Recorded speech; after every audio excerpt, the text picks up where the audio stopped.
Okay, folks, I'm here in Buccament Bay, and this is towards the end of the Buccament River that flows all the way from the Buccament Valley that we know as Vermont, right down here to Buccament Bay.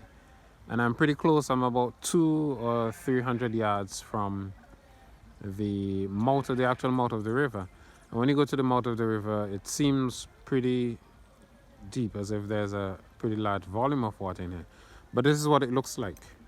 The water is extremely low. So when we hear CWS complaining about the river flow and what have you, this is what we are contending with. This is in some places the water is less than 12 inches deep, from what I can see, less than a foot deep. And on the other side, this is Buccament Bay Resort, and you can see where the gaming baskets are, which gives you a sense of how high this river is. And on this other side of the river, this is why they're putting in some river defenses. But this is just to really give you a sense of the impact of the drought here in St Vincent and also in the Grenadines. But thankfully, we here in St Vincent, on St Vincent Island proper, we still have some streams and rivers from which we can extract some water. But in the Grenadines, they have no such luxuries.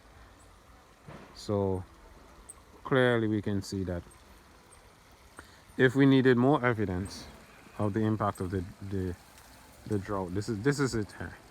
And this is a river with which I'm really familiar, and generally when this is in full flow, it's pretty fast flowing, and it could be as much as 6-10 feet even deep in some areas. But as you can see, the flow of the river, very little water left in this stream. We have some rain clouds. We've had some today. We had a light shower this morning, as we'd say, just enough to keep down the dust a little, but nothing really of consequence. And as the CWS said last week, we should hope for 2 days of rain every day of the week. Every week, sorry, 2 days of rain per week for this month, to help them to get their system back up to like 60%.